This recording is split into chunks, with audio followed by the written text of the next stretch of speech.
Railway आता खासगी मालमत्तेचेर घुरी घालून वेलसांव हांगासर खासगी जमनीत बांदकाम साहित्य आनी यंत्रणा उडयतात.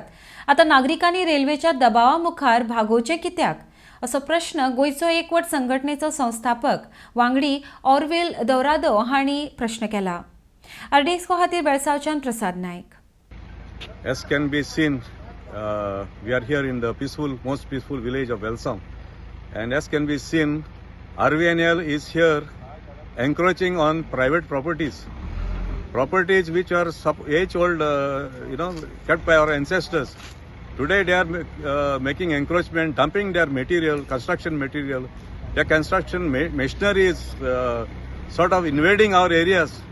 They are invading our areas, yes, you can see, with a big police force.